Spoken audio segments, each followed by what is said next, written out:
Weak global cues lead to a sell-off on Dalal Street. Markets erase last week gains. The Nifty and the Sensex end down 1%. Banks see the biggest fall, tank 2% this week.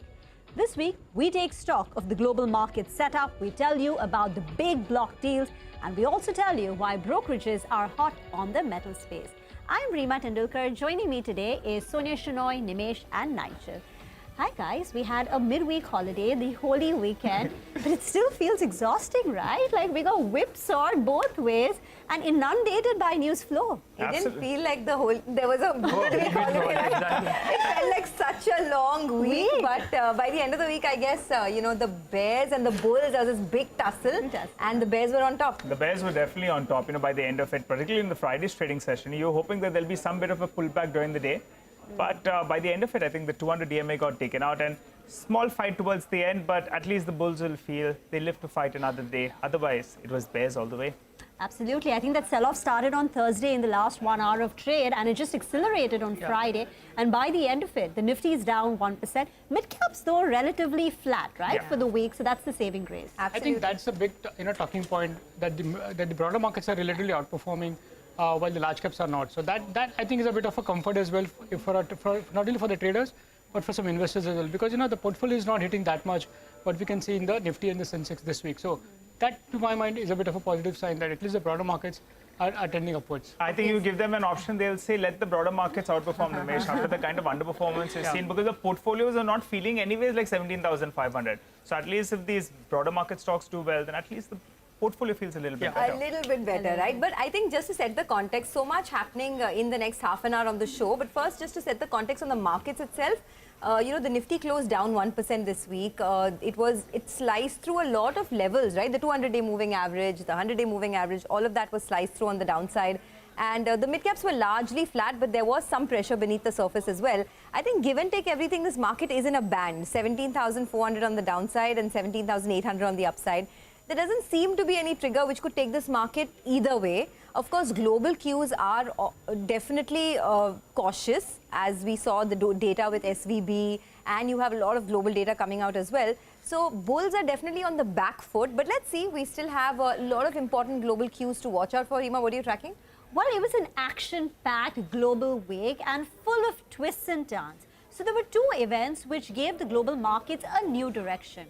One of them was the surprisingly hawkish testimony from Jerome Powell, which put on the table the possibility of a 50 basis points rate hike in the next FOMC meeting. That's the first one. And the second one is the collapse in two financial stocks. One of them is SVB Financial. It's a bank which caters to the tech startups in Silicon Valley. It's called the Silicon Valley Bank. And the other one is Silvergate, which is a crypto-focused bank. And these two, the collapse and the kind of fall that we saw in the individual stock prices, has raised the specter of a hard landing. So if the majority of the market participants at the beginning of the week were saying that, well, in the next FOMC meet, we're going to get a 25 basis points rate hike, after listening into Jerome Powell, they said, well, now I think it's going to be 50. But after you got that collapse in the financial stocks, the ripple effect across the rest of the banking space, just look at the CME Market Watchers, the tool, right? That has scaled back the expectations of a 50 basis points rate hike in March. So I think, the jury's still out on what's going to happen. So what is the next FOMC meeting going to track? Well, the next FOMC meeting is on 21st and 22nd of March. The last one took place on the 31st of Jan to the 1st of February. After that, we got the January jobs data and the January inflation data, and it will also react to the February jobs data and the Feb inflation. Today, we'll get, the jobs data. On 14th of March, we will get the February inflation data. But the jobs data is going to be very critical because it's been, sizzling hot, right? Yeah. For the last 10 months, the market has been underestimating the strength of the resilience of the US labor market, and they've been getting the jobs market wrong. So these two data points, the Feb and the January numbers, will weigh into what the Fed is likely to do on the 21st. So, those are just, want to put on the table what happened on the global front. A new direction has practically emerged this week, and it came out of nowhere. How did the dealing rooms deal with all this? Reema, if you look at the markets for this quarter, like since January, we are stuck in that 900-point range, which means 5% on 18,000 levels, right? So it's not like we've seen a Despite the fact that we had this big Adani saga 2 weeks back, now we have the global risk off which is playing out. But having said that, we're not breaking 17,200 on the downside. We are not able to cross 18,100, 18,200 on the upside. So we're stuck in this very narrow range. Last week I spoke about the bit of momentum back in the mid cap and small cap. So the broader market outperformance continued this week as well, despite Nifty and Sensex down 2%. The broader markets have outperformed. So that trend continues, and that's likely to continue is what my sense is in the coming weeks as well. So that's something to track.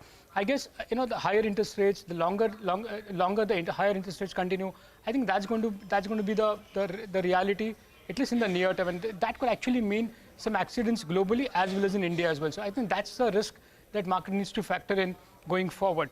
The other important thing which we'll have to track for this month, for the month of March, is the domestic liquidity. The mutual funds are sitting on a lot of cash, almost over 1 lakh crore of cash they're sitting on. And historically, March is the month where you get a lot of insurance money as well because of the insurance premium that a lot of the investors pay off, right? So that is the big support or a cushion for the Indian markets, at least for the month of March. So that's the overall feedback, that there will be a bit of a cushion from the domestic flow, is what I understand. But as I said, even last week I had hinted about large block deals, and that trend continued this week as well. So I've just worked on some more data. So let me just go to the wall and explain what actually happened, since the January in terms of the large block data. So here's the data. If you look at, since January of 2023, the number will surprise you. 35,000 crores. That's the amount of what block deals have taken place in the Indian markets since the Jan 1st, which is close to $4.3 billion.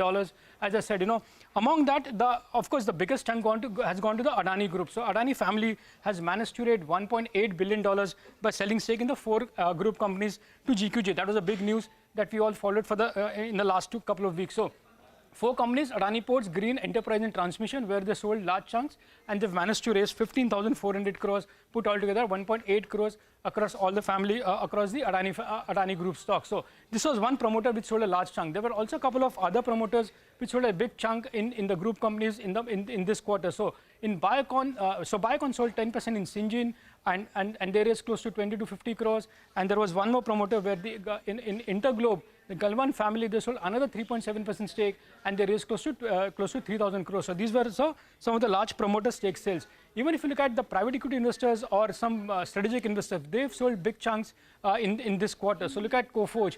Bering sold 10% stake in Coforge, and they've raised close to 2,200 crores. There was Apex Partners who sold 3% stake in Shriram Finance, which happened this week. That was a large block. Look at SoftBank selling out of Delivery. Not only SoftBank, but even Tiger Global, which is one of the large private equity investors. They sold a big chunk in SoftBank in this quarter. This week we also saw a large block in Home First Finance, where Bessemer, which is a VC Capital, they sold 7.8% stake there. So that was a large block. Alibaba, kept selling stake in Paytm this quarter, so that was a large block. And we also saw in Motherson Sumi, the Japanese partner, selling out 3% stake. So a lot of blocks have happened across promoters and private equity investors, in the first 3 months, so to speak. My sense is, what the investment banking are telling me, there are more such deals in the pipeline. So even for the next 3 weeks, you're going to see even more large blocks coming in, and the total size can actually cross $5 billion as well. So that's the amount of money which the promoters and private equity investors have raised by selling stakes in the Indian listed companies. So that supply overhang is likely to continue, and that's being a big reason why Indian markets are actually underperforming, and there is a bit of supply glut which keeps coming up every week, and that's been the trend which is likely to continue. Okay, Nimesh, thanks a lot for that. So that's on the data, but let's move on. Nigel has been tracking a lot of the metal names. So Nigel, the brokerages are betting big on metals. So take us through what you're picking up. Well, metals is high beta, right? When you see the markets get a little bit jittery, you normally see metal index, they correct far more. That didn't happen this week. And there are a few brokerages that are getting quite optimistic. Let's start off with Aquarius. At the end of the week, they came out with a note, and they have upgraded the steel sector to overweight from neutral earlier. The key reasons are, yes, they say export markets could get a little bit weaker, but the domestic demand will more than offset that weaker export market. The key factor that they're highlighting out here is that the demand-supply dynamics are going to turn favorable after more than 12 years. That's they're talking about 13 years odd. Why is that? Because incremental production will be close to around 6.5 million tons odd, while incremental demand will be more than 8 million tons. So there'll be a demand-supply mismatch is what they're working with, and that's why they're saying that it'll hold us in good stead. Remember, for this year, that's FY23, they're working with a number of around 117 million tons odd. So they're saying on that base, there'll be an addition of around 8 million tons in terms of demand. And in a pre-election year, normally you see flat steel demand as well as relatively better. So their top picks are JSPL as well as SAIL. Kotak, out of the blue, they went ahead and they upgraded Tata Steel earlier in the week, and they really started off this upgrade cycle. They're saying the risk reward is favorable at these levels, so they have a buy rating out there. They're saying in the last 1 year, well, the stock has been an underperformer, but now domestic margins are likely to bottom out. Earnings will be fueled because they have a capacity expansion that's coming on stream. Weakness in Europe is likely to be basing out there as well. And there could be a kicker coming in from China if there is some stimulus that's announced. And finally, Jefferies, they're not only talking about the ferrous space, they're also saying that they like some of the non-ferrous space. So their top pick in there is Tata Steel, followed by Hindalco. And the few reasons that they're giving, they're saying Chinese data is looking far better. Manufacturing PMI is looking good. Property prices as well quite good. Chinese inventory levels, seasonally adjusted, is at the lowest we've seen in the last 4 years or so. And Indian steel prices are at a bit of a discount in comparison to what we have seen globally. Finally, on the non-ferrous side, aluminium prices are flat this year, but thermal coal prices have cooled off. So the spreads have improved. So that's why, in fact, all these brokerages, they're quite positive on metal names. But Sonia, the first IPO from the Tata stable, well, it's been a long while since we heard that. Tata, tell us more about that. Tata Technologies. Technologies. Almost 20 years, Yeah, right? almost 20 The years. last one was TCS way back in 2004. So I thought let's just, go on to the big wall and talk a little bit about that. As you said, it was a big day for the Tata Group because this is the first Tata Group IPO that has been announced in the last 19 years. And this is many firsts. So it's the first Tata Group IPO in 19 years. It's the first Tata Group IPO under the tenure of N. Chandra, who took over way back in 2017. And, just to give you a couple of details, right? The last one was TCS in 2004. And now you have Tata Technologies, which will be the third listed IT company under the Tata Group. There's TCS, Tata Elxsi, and now Tata Technologies. So let me tell you a little bit about the IPO itself. Tata Technologies is a subsidiary, a wholly owned subsidiary of Tata Motors. Tata Motors owns about 74% stake in Tata Technologies, and the company plans on selling 9.5 crore shares, which is a little under 24% of its paid up capital. Now, a couple of details, right? Tata Technologies is the IT services arm of Tata Motors. It has captive clients in the form of Tata Motors as well as Jaguar Land Rover. Now, Tata Technologies, does a lot. So basically, it's a range of services, whether it's IT consultancy, SAP implementation and design and maintenance. There's design consultancy as well. But the good part is that this company has very, very strong fundamentals. So in FY22 itself, it was a highest revenue growth that they've seen of 46%. And then you have about 15% growth in 9 months of this year, 23% growth in profitability as well. And, overall, if you look at it, even the margin profile, right, the operational profile of the company has improved quite a bit. So its adjusted margins were just about 16% in FY20. They've gone up all the way to 19.5% in FY23. Now, what is in it for the Tata Motors shareholder? Monetization, of course, the monetization of their stake, which is a big positive. Apart from that, they also did this EV deal with TPG a while back. So put together, the IPO proceeds and the EV deal will help them to reduce their debt, and they're on track to achieve zero debt on the India business very soon. So they will achieve their guidance. So that's the big IPO that was announced this week. It was in the headlines because, as we said earlier, it's the first IPO from the Tata Group stable in the last 20 years almost. Let's do one thing. Let's take a quick commercial break on that note. But lots more coming up with our guests on the other side, talking about the big headlines of the week, as well as telling you what to expect. Punita Kumar Sinha will be joining us in just a bit. Welcome back. We're now joined by Punita Kumar Sinha, the managing partner of Pacific Paradigm Advisors. Punita, great to have you, and happy Women's Day, right? It's just apt this week that we get you on the channel. But so much has been thrown at the markets in the last 2 months. The underperformance versus China, the Adani saga, higher inflation rates, higher interest rates. We're now talking about the possibility of a 6% terminal rate for the Fed. The kind of fall that we've seen, the underperformance of the PSU banking space in the last 2 months. It's been a tough time for money managers. How have you navigated the volatility in the last 2 months, and how should one position their portfolio? Indeed. First of all, happy Women's Day to all the viewers and to all the anchors at CNBC. Yes, it's been a very volatile and tough times, and I don't think that's going to change anytime soon. I think this is the time to remain defensive in value names, in quality names. India's growth is still looking good compared to a lot of the other countries, but this China reopening trade has taken a lot of focus away from India into China and North Asia.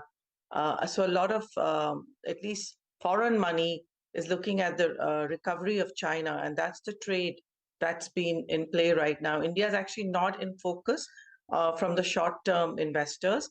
Of course, from long-term strategic investors, India is as important as it's ever been. And so a lot of the strategics, the companies, global companies are still looking to India as a China plus one possibility. So I think that the long-term growth of India is actually looking very good.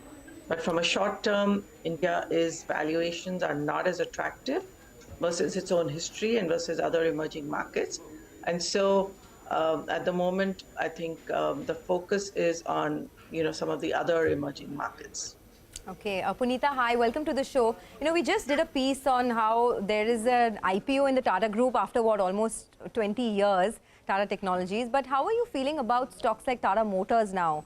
Because the company is doing all the right things, reducing debt, monetizing their assets, but somehow the stock just doesn't give returns to shareholders, at least in the recent past. Yeah. How are you feeling about it? No, I myself have been a victim of Tata Motors because, every time we think it's looking really attractive and the auto cycle should rebound, for whatever reason, the stock is not performing. I think too many people have got burnt in it in the past, so more cautious to get back in.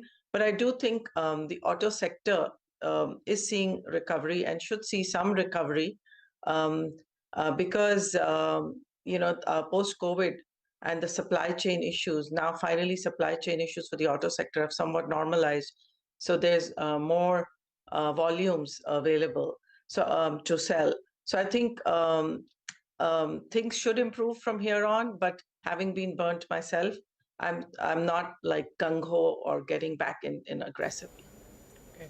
Hi, Punita. We saw a big commitment from GQG partners, Rajiv Jain committing $1.8 billion to the Adani Group. Have you tracked this space, and do you think a lot of the valuations in Adani Group stocks have become attractive now? Well, this is a tricky one, and I have not tracked it very closely because we don't hold any Adani stocks, and I think there's a lot of companies in India that one can buy. So, especially the focus on ESG. We look at companies where there's, the controversial, number of controversies are lower. And so as a result, we've not really been investing in this. Hi, Punita. Good evening. Thanks so much for joining in. Any ideas, any themes you could share? As you said at the start of this conversation, that you could look at defensive names as well. What would qualify as defensive in this sort of a market scenario? So, for one, I think Bharti is looking good, I think. So that's a stock that one can look at. In addition, I think, it's interesting because while we are very dependent on macro data on global markets, and India is moving in line with those cues, so the Fed commentary seems to be driving most markets. However, if you look at within sectors, there's attractive opportunities in almost every sector. So, for instance, I still am a big believer in capital goods manufacturing because I think this outsourcing from globally to India, the inward outsourcing to India is a theme that's really, really growing. And for that, we need to really build our manufacturing capacity. And that would mean that a lot of sectors that are sort of, enabling the manufacturing sector will do well. But if you look at valuations of most of these companies, a lot of it is in the price. And so you have to be very selective. I mean, while the theme is very good, and from a growth perspective, the growth rates are going to be very strong. But then how do you look at valuations? Because you're in a new regime where growth is higher than it's ever been, because we've never seen this kind of demand for India. But then the valuations are reflecting that, right? So I think in every sector, there are some stocks that are relatively more attractive. But overall, I think India's valuations are still at about 10 to 15% premium to its own history and to other emerging markets. So you have to be very selective. Whether it's banking, I think there is valuation disparities there that one can capitalize on. You talked about autos. There are some valuation disparities there. Telecom, I mentioned. Punita, since you said autos and you've said you burnt your fingers with Tata Motors, I just want to take a try at this one. The big theme this week, in the week gone by, was electric vehicles, and we saw, you know, a huge surge in names like, say, an Electra Green Tech, a JBM Auto. Do you track this EV, e-buses space, and do you see any opportunity here for investors? So, I have been looking at EVs, but more on the venture side, not so much on the listed space, because I think there's more opportunities in the new technologies that are coming up. Okay, with that, we will take your leave. Thanks a lot, Punita, for joining us, and have a great weekend. Thanks for being with us on this edition of Editors Roundtable. And to all of you folks, have a great weekend. We'll see you again bright and early Monday morning. And all of you, have a good weekend as well. Nigel, I know, is off for a holiday. Nigel? Absolutely. Have a good one. We'll miss you. We're going to miss you. I'm going to have a great one. I hope I'm going to miss you all as well. I'm sure not. I'm sure not. But better get something back for us, okay? For sure. Chocolates, and that's all we want. Nothing else. That's doable. All right, folks. We'll see you guys bright and early on Monday morning. Have a great weekend.